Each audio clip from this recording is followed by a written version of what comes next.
Perder dinheiro, contrair dívidas, muitas dívidas, mas ainda assim continuar apostando. Isso não é diversão, é uma doença. Tem nome: ludopatia. A ludopatia tem até classificação na Organização Mundial da Saúde. A OMS classifica como o terceiro vício mais comum no mundo, atrás só do álcool e do cigarro. Com o avanço das bets e dos chamados slot games, como o jogo do tigrinho, por exemplo, o risco do vício está cada vez mais presente na vida dos brasileiros. Por ano, 24 bilhões de reais são gastos em apostas online no Brasil. Isso representa 0,2% do PIB nacional. Com o vício nas apostas, caiu também o poder de compra e de consumo entre as famílias brasileiras, principalmente entre as mais pobres. Uma pesquisa de junho desse ano, 2024, revela que muitas famílias comprometeram o orçamento doméstico para manter o vício, deixando de comprar produtos essenciais, como roupas, itens de mercado, produtos de higiene e remédios. Quarta-feira,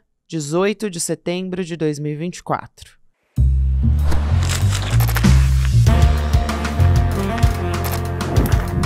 Sou Gabriela Varela, esse é o podcast com mais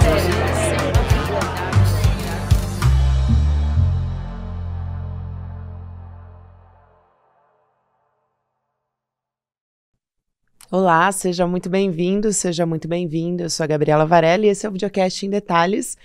Você deve ter percebido que eu tô um pouquinho rouca, mas a gente vai chegar com dignidade até o final desse episódio, porque aqui, todos os dias, sempre com um convidado ou uma convidada, a gente analisa uma temática e uma notícia importante do momento. A gente vai conversar hoje sobre a saúde mental, a saúde das pessoas, de maneira geral, da nossa sociedade, frente a toda essa regularização das bets e dos jogos de azar.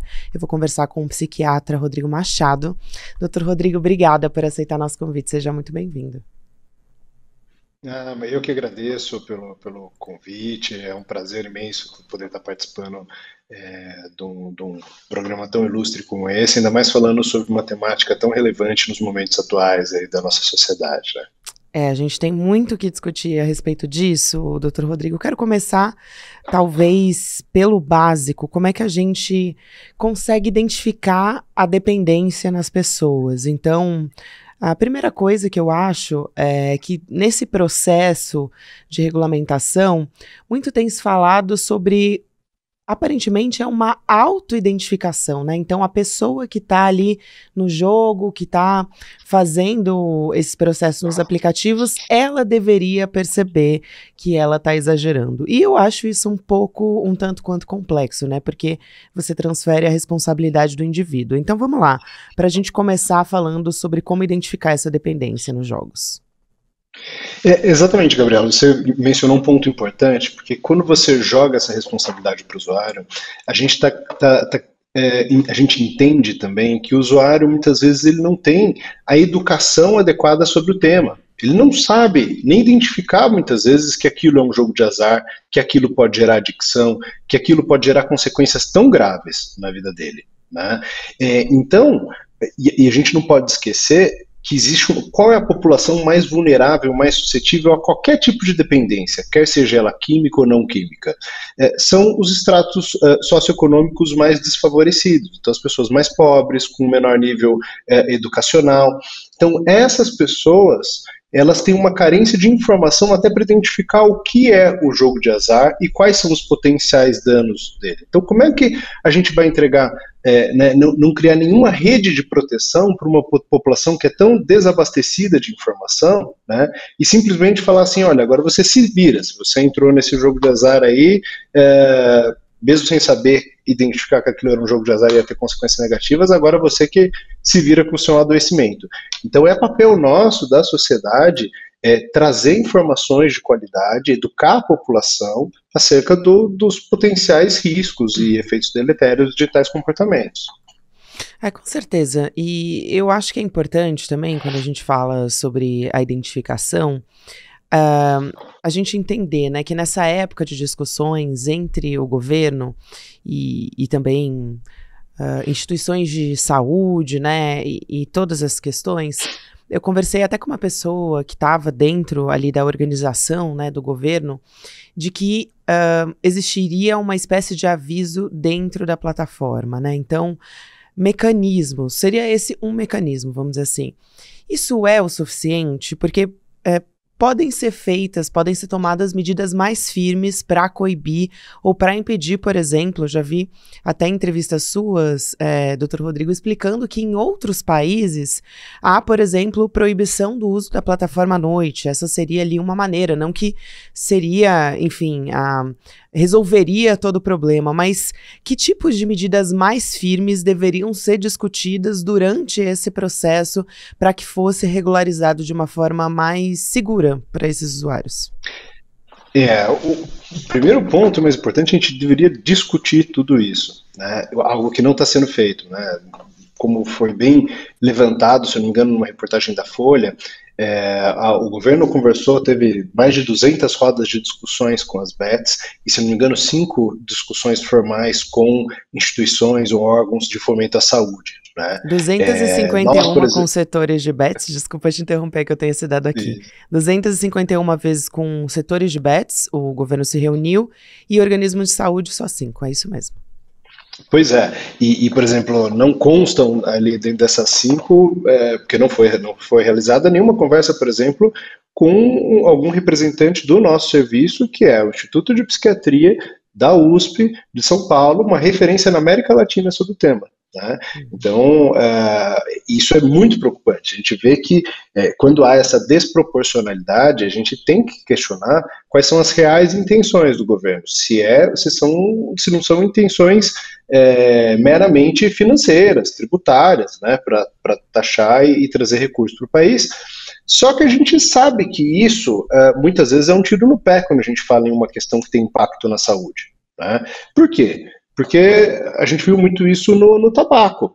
Por mais que, por exemplo, a gente tenha algo que venda, que traga muito retorno de impostos para o país, muitas vezes o custo para tratar um indivíduo que está adoecido, ele tem um impacto gigantesco na sociedade e no próprio governo, que às vezes não é uma conta que não fecha, entendeu?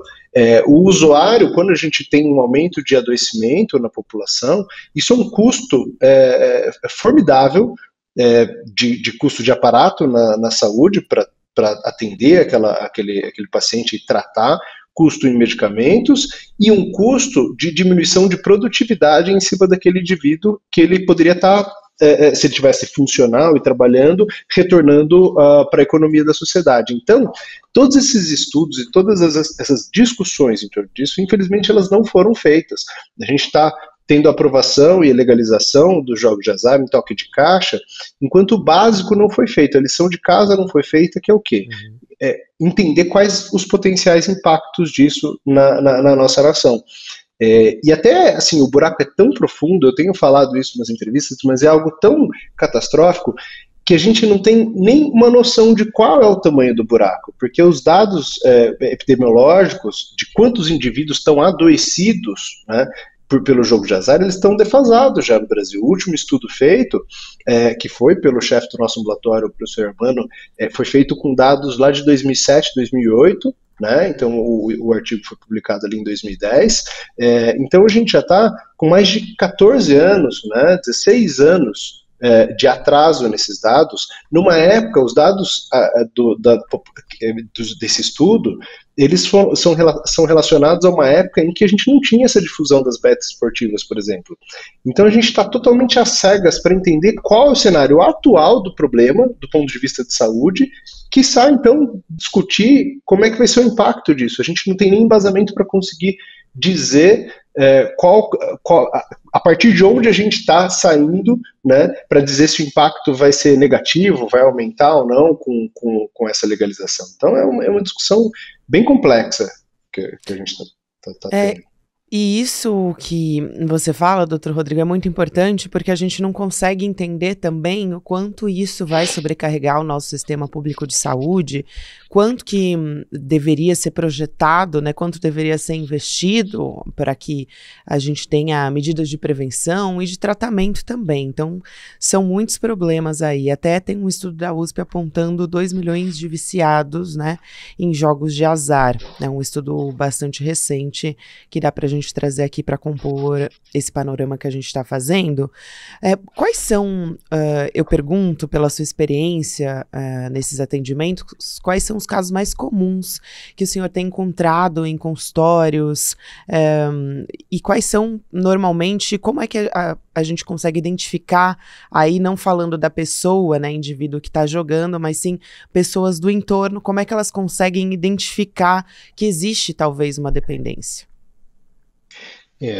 Olha, vamos por partes. Só fazendo um comentário sobre uma questão que você trouxe dos dados. Assim, se a gente for seguir os dados epidemiológicos, tem um estudo recente que foi publicado no The Lancet, que é uma das revistas mais importantes do mundo, que fala sobre um dado de prevalência de indivíduos adoecidos de 1,4% da população. Se a gente for seguir, achar que o Brasil está seguindo essa média, por exemplo, isso representa 3 milhões e 780 mil pessoas. Então a gente já tem, e em risco, a gente tem dados que esse mesmo estudo apontou 8,7% da população. O que seria em risco? Indivíduos que já estão com alguns problemas em relação a apostas, que podem estar trazendo sinais de que estão caminhando para um adoecimento. Então, são indivíduos que estão em vulnerabilidade, já estão em risco, 8,7% da população. Ou seja, é um problema de impacto gigantesco e, digo mais, um problema de impacto global. O mundo inteiro está tentando enfrentar esse problema e a gente está indo na contramão com a legalização. Infelizmente, também é uma questão que gera impacto econômico no mundo e muitos países, a maioria dos países trazem algum tipo de legalização ao jogo de azar, né? Mas, perdão, qual foi a segunda parte da sua pergunta que me fugiu? Sim, como é que a gente poderia, assim, pelos casos que o senhor atende, né, e pesquisa, quais são os casos mais comuns que o senhor tem encontrado dentro do consultório? Isso. Como que a gente identifica, então, como que esses pacientes chegam para a gente no atendimento? Então, infelizmente, como na maior parte das dependências, os pacientes eles chegam quando a situação está catastrófica. Porque um dos maiores mobilizadores dos seres humanos, um dos maiores elementos motivacionais para a mudança, infelizmente, são as perdas. Né? A gente está cheio de dívida, ou a esposa ameaçando, né, separar da gente. A gente vê bem isso até numa mudança que todo mundo passa, como, por exemplo, um momento que a gente quer emagrecer, por exemplo, que a gente subiu de peso e quer adotar um emagrecimento, a virada de chave muitas vezes vem para aquela calça apertada que a gente coloca e que a gente sente que não está mais fechando o botão, por exemplo. Parece besta, mas são esses elementos que pegam emocionalmente para a gente, que são esses elementos de perda que a gente tem, que são grandes viradas de chave. O nosso papel como profissional da área de saúde, eu sempre falo para os próprios pacientes que a gente tentar fazer com que esse fundo do poço não seja tão fundo, ou seja, fazer essa virada de chave e esse cair da ficha do paciente antes das consequências serem ainda maiores. Mas, infelizmente, os pacientes que chegam para a gente, eles já estão, na sua maioria, no processo de adoecimento, porque já chegou nessas situações catastróficas, e isso é um contínuo, é um processo, é um espectro que ocorre de adoecimento. Então, nessa linha do tempo do contato com o jogo de azar, essa pessoa ela vai começando a pouco apresentar esses sinais. E isso ocorre até por um padrão que vai ocorrendo gradativamente de modificação do funcionamento das vias do cérebro, frente a essa exposição reiterada e recorrente ao comportamento em questão, no caso, o jogo de azar. Isso vai modificando o funcionamento do cérebro, e aí o indivíduo adoecido ele passa então a ter algumas mudanças no comportamento, como a perda de controle frente àquele comportamento. Então ele planejava fazer só uma aposta, e a hora que viu, ele gastou tudo o que tinha, ou ficou horas apostando, né? Então essa sensação de perda de controle, ela é claramente presente, um elemento central de todas as dependências, e o chamado prejuízo funcional, que é quando desse indivíduo ele começa a ter consequências diretas, negativas, em múltiplas esferas da vida, em decorrência desse comportamento. Eu passo a me distanciar de amigos, eu tenho um estreitamento do meu leque social, eu passo a ter uma queda de desempenho no trabalho, meu rendimento cai, ou eu sou demitido, eu passo a acumular dívidas, pego dinheiro com a agiota, falta comida na mesa de casa porque eu gastei com o jogo de azar. Então as consequências elas vão se esbarrando e acometendo os pilares fundamentais aí da vida. Eu quero também aproveitar que a gente está falando sobre essa questão e perguntar a respeito de tratamento, né? Como é que funciona o tratamento. E mais do que isso, se tem como... Existe algum tipo de comportamento para saber quem tem mais vulnerabilidade, algum fator de risco, um comportamento aditivo, né, que eu estou falando. Gabriela, isso é uma questão assim que a gente tenta muito identificar. Isso a gente chama na ciência de biomarcadores. Então, será que existe algum elemento físico, químico, comportamental que é uma grande dica de que aquela pessoa ela vai adoecer no futuro? Então a gente está na busca de achar esses biomarcadores, mas isso é muito difícil, a gente ainda está engatinhando. Então a gente tem algumas dicas, né, de fatores de riscos que podem estar em volta daquela pessoa e elementos que podem aumentar o risco de adoecimento, mas que não são determinantes. Então é muito difícil a gente saber quem vai ser aquela pessoa que vai atravessar aquela linha divisória invisível, né, do uso saudável para o adoecimento, mas a gente sabe que, por exemplo, quando aquela pessoa tem histórico na família de dependência, mesmo que não seja de jogo de azar, por exemplo, de álcool, até substâncias químicas, isso aumenta a vulnerabilidade dela. Como eu falei, estratos socioeconômicos mais baixos também são populações que estão em maior vulnerabilidade. Então tem uma série de fatores, mas eles não são determinantes, por isso que é muito difícil, a gente não consegue agir preemptivamente, sabendo que é aquela população e prevenindo ela de acessar. E por isso que é tão importante um investimento na educação, em fornecer educação de qualidade para a população do que é o jogo de azar, suas consequências, para prevenir esse acesso. Isso foi muito bem feito, um exemplo clássico do quão bem feito foi ali no tabagismo, né? Quando a gente teve toda aquela mobilização, em especial no estado de São Paulo, né, de campanhas, da gente começar a colocar as consequências direto no maço, isso trouxe uma educação para a população e reduziu o índice de adoecimento e o índice de uso, consequentemente, do tabaco. Quanto à questão do tratamento que você mencionou, quando esse indivíduo chega adoecido, é importante um tratamento, uma abordagem que a gente chama de multidisciplinar. Então, vários profissionais trabalhando junto com aquele paciente e com seus familiares em prol da recuperação. Então, a gente tem o apoio de psiquiatras, de psicólogos, às vezes de terapia ocupacional, a gente tem profissionais que vão fazer aconselhamento financeiro para ajudar esse indivíduo a reorganizar as dívidas e tentar sanar ali, resolver os problemas financeiros que o jogo de azar gerou. E muitos desses indivíduos, eles chegam com a presença do que a gente chama de comorbidades, que são doenças que podem caminhar junto com o jogo de azar ou até doenças que apareceram por consequência do jogo de azar, como depressão, ansiedade. Esses indivíduos eles estão em muita vulnerabilidade e eles têm maior índice até de suicídio, essa população, né, por conta da própria depressão comorbida e pelas consequências severas aí do jogo de azar. Eu também queria acrescentar, né, já que a gente estava falando aqui de pessoas mais pobres, porque 1/3 dos apostadores, segundo informações que a gente tem, está endividado ou então com nome sujo, então há prejuízos que são maiores entre os mais pobres. Isso é muito importante quando a gente está falando a respeito desse assunto.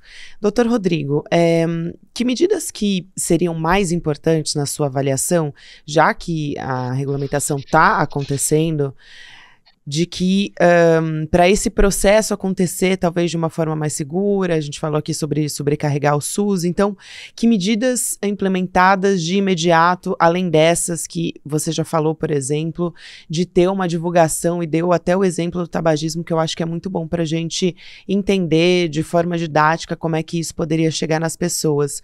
O Ministério da Fazenda diz que tem medidas educativas que estão para chegar, né, estão para ser feitas, estão em processo e que vão estar na agenda a partir de janeiro. O senhor avalia isso como uma demora? Isso está sendo entregue a contento? Porque cada vez mais, aonde a gente vai, tem propaganda para bet, influenciador divulgando, né, jogos, enfim, a gente está sendo bombardeado o tempo inteiro com propagandas de bets e está sendo feito alguma medida a contento para proteger essas pessoas?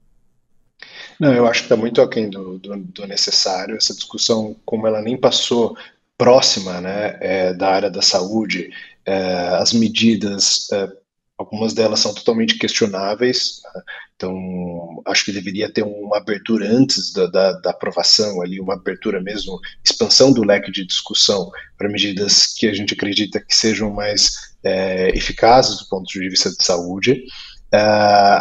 Um exemplo, como você mencionou no começo da nossa conversa, sobre medidas que já deram certo lá fora, né? A gente pode trazer como pesquisadores para o governo, a gente está totalmente à disposição para isso, o que funcionou lá fora.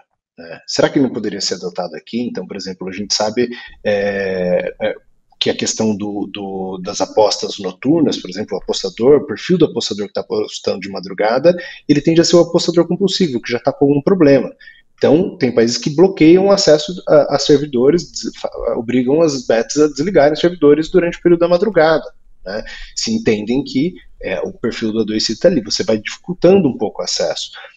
Outra questão é você limitar o quanto que a pessoa vai gastar em apostas a partir da declaração de imposto de renda dele. Se você tem um cruzamento de dados do governo, da Receita Federal, quanto que aquele indivíduo declara como renda, e cada bet tem que fornecer ali a base de jogo de apostadores, né, e o quanto que ele está apostando, você consegue criar um limite de teto para o apostador. Então, por exemplo, olha, se você declara uma renda tal, você só vai poder apostar 10% dessa renda, porque senão, mais do que isso, não é saudável para você e você está impactando na sua renda familiar.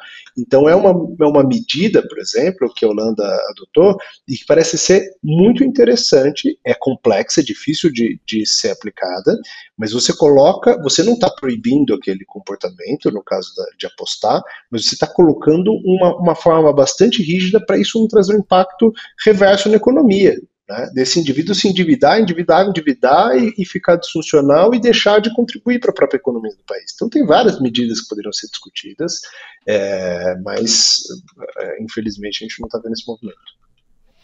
E a dependência, né, em jogos de azar, eu acho, doutor Rodrigo, pelo histórico que a gente tem, normalmente a gente tem essa imagem, né, das pessoas indo até cassinos ou então em estabelecimentos de bingo e tudo mais. E agora isso mudou assim completamente. A gente tem essa relação muito direta com a tecnologia, com o celular.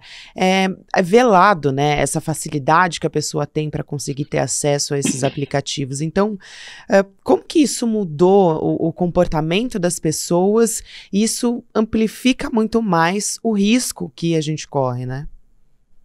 Exatamente, não, o perfil do jogador ele está mudando e o perfil do jogo ele está mudando, né? Então, quando a gente lembra do jogo de azar quando ele era legalizado lá atrás, a gente lembra daqueles grandes cassinos que eram em regiões nobres, por exemplo, da capital aqui de São Paulo, né? Então, e o perfil do jogador era um perfil de nível socioeconômico mais elevado, alguém que tinha dinheiro ali, que tinha uma renda alta, né? Hoje em dia o perfil é muito menos de uma aposta física, presencial, nos tradicionais cassinos, né? A gente pode falar que eles não existem ainda, mas a gente sabe, oficialmente não existem, mas tem muito cassino ilegal. São Paulo é um exemplo disso, é disseminado a quantidade de cassinos ilegais em São Paulo. Mas o que predomina são as apostas online, né? Em especial as bets esportivas. Por quê? Porque a gente passou a ter cassinos no alcance da palma da mão aqui no nosso smartphone, né? Eles se remodelaram e tem um acesso e uma abrangência, né, nacional. O smartphone é amplamente difundido em toda a população, independente do nível e do extrato socioeconômico. E aí, os jogos de azar, né, ali as grandes plataformas de jogos de azar, elas também se modificaram. Esse jogo de azar ele passou a incorporar elementos advindos dos games, os tradicionais games, né, de videogame que as crianças jogam. Eles entenderam que eles poderiam puxar alguns elementos ali advindos dos tradicionais games, deixando aquele jogo de azar mais sedutor, inclusive mais sedutor para quem? Para os mais jovens. Então a gente está vendo uma população mais jovem, adoecida, e com esse predomínio assim, de todas as modalidades de jogos de azar, as bets elas são as mais preocupantes. Sem dúvida, doutor, eu também, aproveitando aqui, enquanto a gente estava comentando, tem um estudo até do Itaú, né, que é um banco estimando perdas, falando aqui dos brasileiros, né, de 24 bilhões de reais em apostas online por ano. Isso, a gente está falando aqui de dados entre junho de 23 e de 2024, e isso também depois de terem gastado 68 bilhões em jogos e taxas. Então, a gente ainda acha que vai ver a gente não tem ideia, na verdade, né, de qual vai ser o tamanho do endividamento, do quanto isso vai afetar as famílias brasileiras. Então, acho que é muito importante a gente ter essa conversa aqui para começo de discussão, já que essa discussão não está sendo feita ainda a contento, né, como você trouxe, doutor. Quero te agradecer e pode ficar à vontade para concluir. Não, eu agradeço, exatamente isso. Eu agradecer pela oportunidade de vocês estarem trazendo à tona isso. Assim, eu fico muito feliz que finalmente os grandes veículos de mídia eles estão começando a se movimentar para discutir isso. Ainda, assim, a gente vê os grandes veículos, eles têm o rabo preso, porque a gente viu a notícia recente do quanto grandes veículos estão se movimentando para ter suas próprias bets. Então, eles querem, muitas vezes, eles trazem à tona esse tema que tem que ser falado, porque é o tema do momento, mas ainda com muito dedos. A gente tem que tomar cuidado até com o tipo de informação que chega para a gente pelos veículos. Então, medidas como essa que vocês estão fazendo aqui, de estarem trazendo essa conscientização e abrindo um canal de comunicação para as coisas serem faladas às claras em relação às apostas, é extremamente louvável e deve ser reconhecido e valorizado dentro dos veículos das mídias. É fundamental essa discussão. Doutor, quero muito agradecer aqui. Foram informações muito, muito importantes para a gente ficar alerta, para a gente poder também estar de olho, né? Assim, claro que individualizar é importante que isso não seja feito, mas para a gente poder também cuidar, né, das pessoas e cuidar para que isso não seja ainda mais grave do que já é. Dr. Rodrigo Machado é psiquiatra. Quero agradecer sua presença aqui no Em Detalhes. Seja sempre muito bem-vindo, Rodrigo. Legal, muito obrigado, Gabriela. Uma boa semana. Obrigada. Tchau, tchau. Falando aqui sobre as bets, a gente está fazendo uma série documental aqui no ICL justamente a respeito disso, que é a Bets Apostas Online, para trazer à tona essas questões todas que a gente conversou aqui no Em Detalhes agora, e sobre como tudo isso é escondido, como essas plataformas operam, como as famílias estão sendo duramente afetadas emocionalmente, financeiramente, são muitas camadas, né? Um documentário aqui que a gente está trazendo no ICL para trazer esses esquemas também de corrupção, de manipulação de resultados, legalização das apostas também, em como elas se relacionam, inclusive com o crime organizado. Muita gente não quis dar entrevista, nossa equipe foi atrás de jogador, influenciador, patrocinado por empresa de aposta também, empresários desse ramo, presidente de clube, enfim, toda essa galera, mas não quiseram dar entrevista pra gente e o ICL fez uma série investigativa a respeito disso. O ICL está trazendo, então, vai revelar como é que as bets funcionam. Para você assistir o nosso documentário, você pode garantir uma espécie de ingresso online. Você já fez outras vezes aqui a sessão de cinema junto com a gente. Então, a gente vai lançar o nosso original com uma exibição do primeiro episódio na íntegra, também em trechos inéditos. Você se inscreve em detalhesicl.com.br para poder participar, para poder assistir. Vai ser online, gratuito. Essa série tem participação do Eduardo Moreira, do Juca Kfouri, do Ronaldo Couto, da Roberta Garcia e também da Mili Lacombe. Então vai ser agora no dia 19, que é essa quinta-feira agora, para você poder acompanhar essa discussão a respeito das bets. Não perde, 8 horas da noite, ao vivo, mas você tem que fazer a sua inscrição. Obrigada a você que me acompanhou até aqui. Compartilha esse episódio com outras pessoas também, ele é importantíssimo. Como você viu aqui, o impacto é muito grande e também a gente tem que fazer circular essas informações de segurança para as pessoas que estão acessando essas plataformas todas. A gente volta amanhã às 10h30 da manhã, agora você fica com o Mercado de Investimentos, depois tem Rolê ICL e à noite, 6 horas da noite, o ICL Notícias segunda edição. Lembrando, você pode ouvir o Em Detalhes em qualquer momento do seu dia nas plataformas de áudio. Tchau, tchau. Fala, turma, é amanhã que a gente vai lançar a nossa série documental Bets, o jogo sujo que ninguém comenta. Ninguém pode perder. É uma série documental que traz denúncias que vão abalar a estrutura desse mercado. Uma doença que tomou conta do país e só o ICL tem coragem de enfrentar. Se você já se inscreveu, fica atento, que amanhã você vai receber um e-mail com o link para poder assistir. Se você não se inscreveu ainda, é agora a hora, é de graça poder assistir. Clica no link aqui embaixo para você poder assistir e se inscrever. Em poucos segundos você vai estar inscrito. Um abraço e até amanhã.